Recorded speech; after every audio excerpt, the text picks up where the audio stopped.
Hello friends, बहुत बहुत स्वागत है आपका हमारे यूट्यूब चैनल पीएस माइंड मस्ती पर। आज मैं ईवीएस का एक बहुत ही सुंदर टॉपिक विटामिन लेकर आया हूं, जो वर्ग 3 की परीक्षा एवं अन्य सभी टेट एग्जामों के लिए महत्वपूर्ण है। तो आइए मित्रों, देख लेते हैं हम इस सुंदर से टॉपिक को। हाँ दोस्तों, यदि आप मेरे चैनल में नए विजिट कर रहे हो तो मेरे चैनल को लाइक शेयर सब्सक्राइब ज़रूर करें, साथ में बेल आइकन को दबाना ना भूलें। तो आइए मित्रों, समझ लेते हैं इस टॉपिक को। इस टॉपिक से जो भी क्वेश्चन बनते हैं, इस टॉपिक के माध्यम से हम बनाने का प्रयास करेंगे। तो सबसे पहले हम समझ लेते हैं विटामिन और विटामिन की खोज किसने की। तो दोस्तों, आपको याद रखना है कि जो ये विटामिन शब्द है, इसकी खोज श्रीमान फंक ने की। किसने की? श्रीमान फंक ने। तो आपको याद रखना है कि श्रीमान फंक महोदय ने विटामिन शब्द की खोज की। और कब की? 1911 में। तो इसको याद रखें कि 1911 में विटामिन की खोज श्रीमान फंक द्वारा की गई। देख लेते हैं इससे संबंधित टॉपिक। तो विटामिन की खोज श्रीमान फंक ने, जैसा कि मैंने अभी बताया, तो इसको याद रखें 1911 में की गई। अब जल में घुलनशील जो विटामिन है वो कौन कौन से हैं? बी और सी। तो आपको इसको याद रखना है कि जल में घुलनशील विटामिन बी और सी हैं। इसके बाद वसा में घुलनशील कौन है? अडेक। इस प्रकार याद रख लें कि अब ताकि आपके जहन में उतर जाए। तो अगर जल में पूछा जाए तो आपको बी सी याद रखना है, और वसा में पूछा जाए तो अडेक, ADEK। ए विटामिन वसा में घुलनशील है। इसके बाद दोस्तों, आपको मैं सारणी के माध्यम से सारे विटामिन की डिटेल दूंगा। दोस्तों, आपको आपके सामने कुछ विटामिन दिए गए हैं जो इस प्रकार हैं, जिनका विवरण हम देखेंगे। आपको इस सारणी में पहले खोजकर्ता,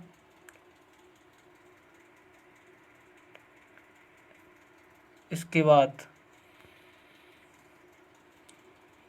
विटामिन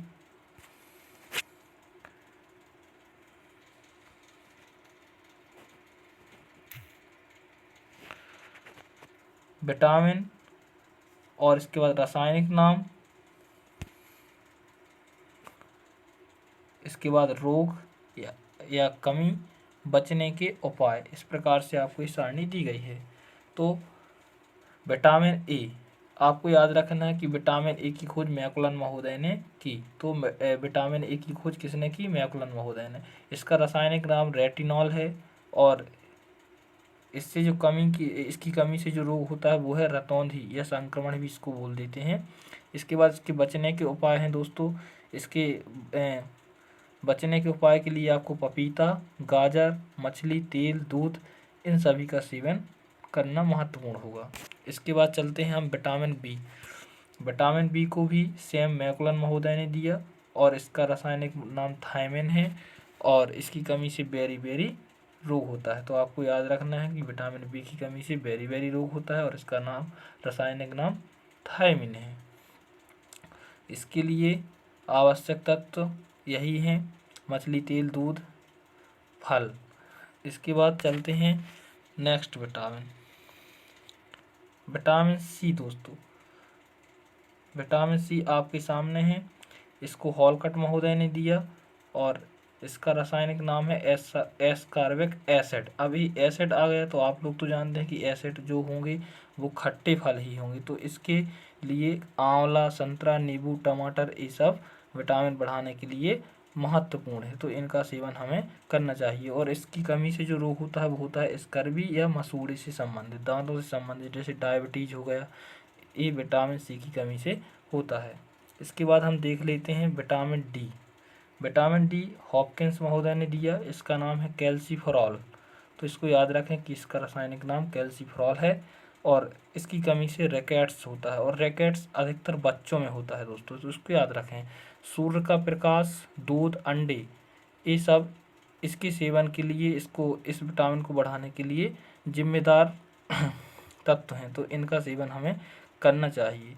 इस सूर्य के प्रकाश से विटामिन डी प्राप्त होता है, इसको याद रखें।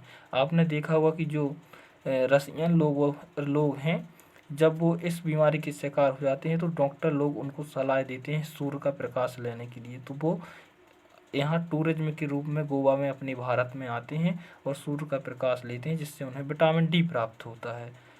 तो आपको याद रखना है कि सूर्य का प्रकाश विटामिन डी के लिए जिम्मेदार है। इसके बाद देख लेते हैं हम विटामिन ई। विटामिन ई दोस्तों, इसका रासायनिक नाम टोकोफेरॉल है और ये नापुंसकता और बांझपन के लिए जिम्मेदार है। इसकी कमी से नापुंसकता हो जाती है और बांझपन, मतलब कि जो जनन संबंधी समस्याएं हैं वो विटामिन ई की कमी से उत्पन्न होती हैं। और इसके लिए जो विटामिन डी को पाने के लिए जो सेवन है वो है फलीदार सब्जियां और दूध। इनका सेवन करने से विटामिन ई उत्पन्न होता है। इसके बाद देख लेते हैं विटामिन के। दोस्तों तो विटामिन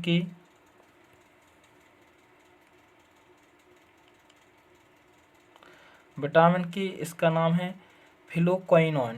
तो इसको याद रखना कि विटामिन के का नाम फिलोक्विनोन है और इसकी कमी से जो रोग होता है वो रक्त का थक्का जमना, मतलब कि विटामिन के की कमी से रक्त का थक्का जम जाता है। और इसके लिए भी वही अंडे दूध ये सब इसके लिए जिम्मेदार हैं दोस्तों। तो ये थे विटामिन जो प्रत्येक एग्जामों में इनसे क्वेश्चन बनते हैं, इसलिए इनको अच्छे तरीक़ा से पढ़ लें, बार बार इस वीडियो को देख लें एवं अपने जहन में उतार लें और लेखन क्षमता के साथ इसे ग्रहण जरूर करें।